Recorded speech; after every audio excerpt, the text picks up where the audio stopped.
Bonjour mes chers élèves. Aujourd'hui nous allons essayer de corriger un exercice relatif concernant le chapitre de l'investissement. Il s'agit donc de répondre à la question suivante. Parmi les actes ou les propositions suivantes, il faut répondre par vrai ou faux et justifier si ces actes-là représentent ou pas un investissement. La première proposition: achat d'une voiture par un ménage. S'agit-il ou pas d'un investissement? Si oui, il faut justifier, sinon, il faut justifier. Deuxièmement, l'achat d'un photocopieur par une école privée. Et troisièmement, il s'agit d'un achat d'un matériel informatique par une administration publique, par un hôpital, par un lycée, etc. Je vous donne 5 secondes pour réfléchir. Donc, achat d'une voiture par un ménage, achat d'un photocopieur par une école privée, achat d'un matériel informatique par une administration publique. La réponse. La première proposition, la réponse est faux. Cette proposition, cet acte ne représente pas un acte d'investissement. Il s'agit plutôt, l'achat d'une voiture à ménage est un bien de consommation, donc c'est une opération de consommation finale. Deuxième proposition, achat d'un photocopieur par une école privée. L'école privée est une entreprise. Lorsqu'il achète un matériel tel qu'un photocopieur, un matériel de transport, un matériel informatique, etc., il s'agit d'un acte d'investissement. C'est un bien de production durable parce qu'il sera utilisé pour une période qui dépasse une année et il sera inscrit au bilan de l'entreprise dans son actif immobilisé. C'est une immobilisation corporelle, donc il s'agit d'un investissement. Troisième opération, c'est l'achat d'un matériel informatique par une administration publique. Ce n'est pas un acte d'investissement, c'est faux. Pourquoi? Parce que cette acquisition constitue une consommation finale par les administrations publiques. Les propositions suivantes. L'achat d'un camion par une entreprise, l'achat de matières premières par une entreprise, acquisition d'un logement par un ménage. Laquelle de ces trois propositions constitue un acte d'investissement? La réponse. L'achat d'un camion constitue un investissement. C'est une opération d'investissement. C'est un bien de production durable qui sera inscrit à l'actif immobilisé de l'entreprise. Il représente une immobilisation corporelle. L'achat de matières premières par une entreprise ne représente pas un acte d'investissement. Pourquoi? Parce qu'il constitue une consommation intermédiaire. L'acquisition d'un logement par un ménage représente un acte d'investissement et c'est d'ailleurs le seul et l'unique cas où les ménages peuvent investir. Pour les deux opérations, si nous voulons utiliser l'approche comptable pour concrétiser ça, tout bien acheté par une entreprise et qui sera utilisé pendant un an, un seul exercice. Il est en comptabilité inscrit comme étant une charge.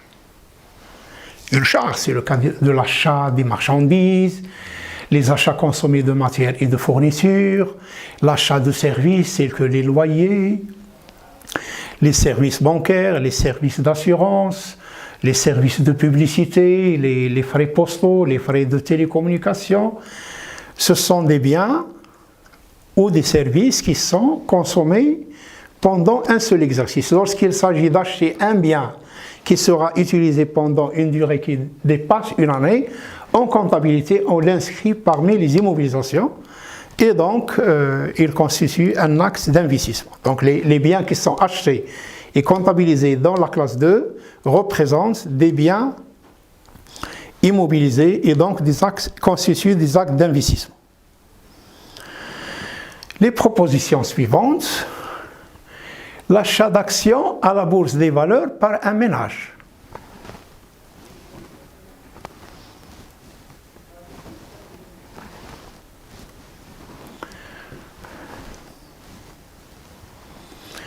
La construction d'un pont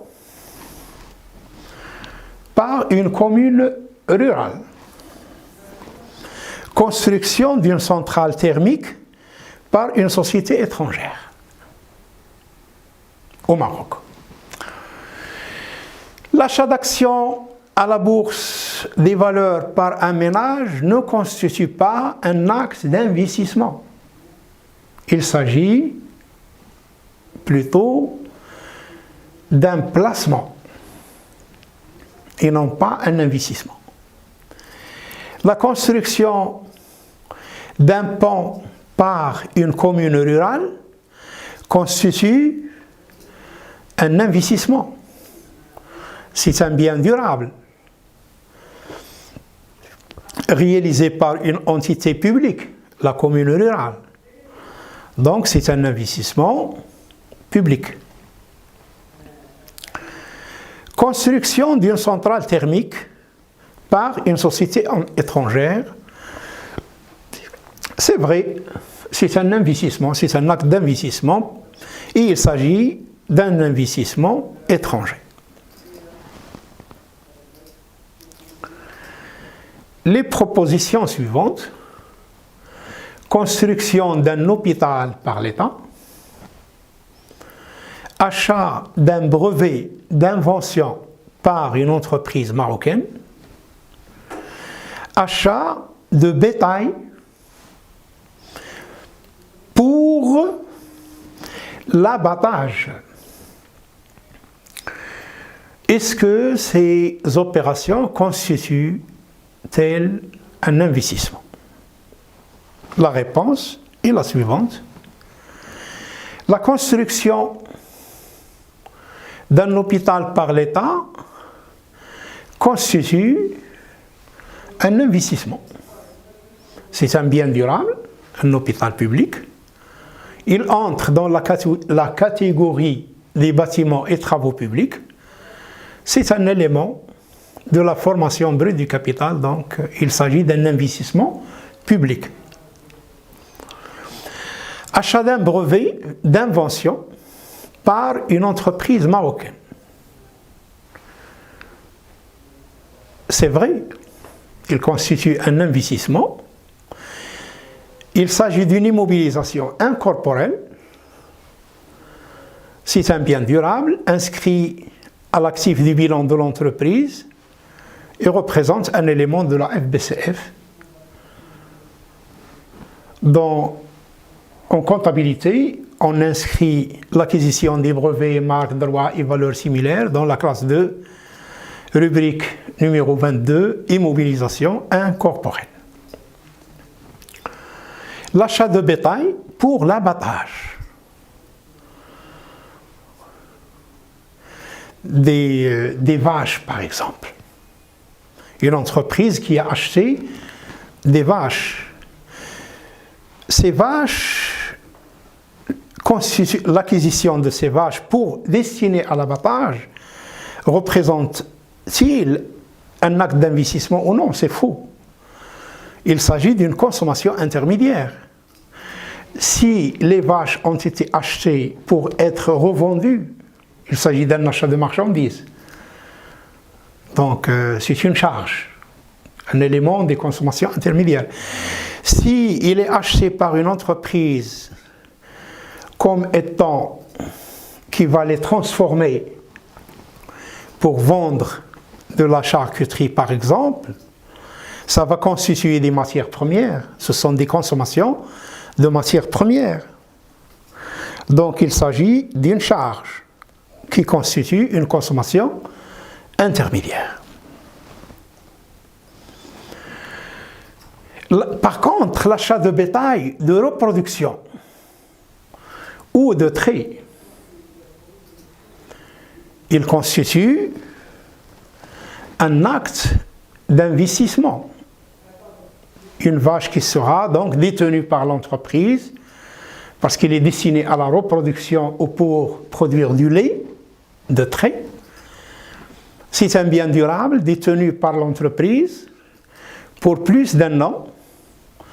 Il est inscrit au bilan et il va figurer parmi les immobilisations corporelles, plus précisément dans la rubrique autres immobilisations corporelles. L'acquisition d'un fonds commercial ou d'un fonds de commerce par une boulangerie. Un fonds de commerce, vous avez déjà vu cette notion en droit. Le fonds de commerce est constitué par des éléments corporels et incorporels. Les éléments corporels, ce sont le matériel et l'outillage et les marchandises. Les éléments incorporels, c'est la clientèle, l'achalandage, le droit au bail, le nom commercial et les autres éléments de la propriété commerciale et industrielle. Est-ce que maintenant l'acquisition d'un fonds de commerce par une boulangerie constitue un acte d'investissement ou non? La réponse est oui. C'est un acte d'investissement. Le fonds commercial, il s'inscrit parmi les immobilisations incorporelles dans la rubrique à l'actif du bilan, rubrique immobilisation corporelle. Il s'agit donc d'un bien durable. Ensuite, l'acte suivant, implantation au Maroc d'une entreprise étrangère de fabrication de pièces auto. Est-ce que c'est vrai ou faux? C'est vrai.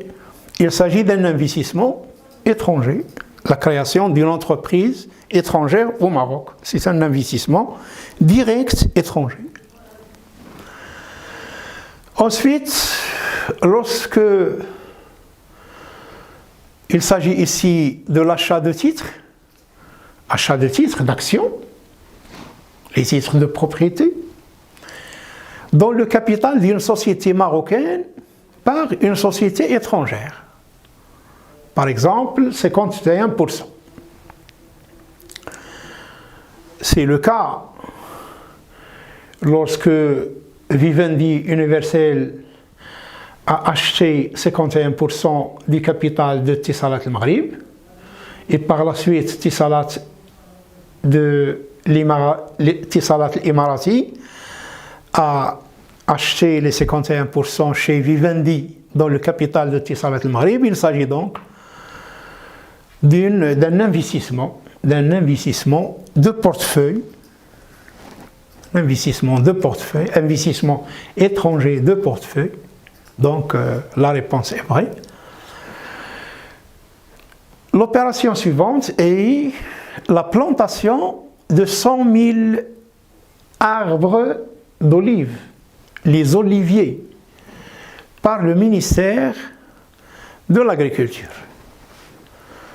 Cet acte représente un acte d'investissement, c'est vrai.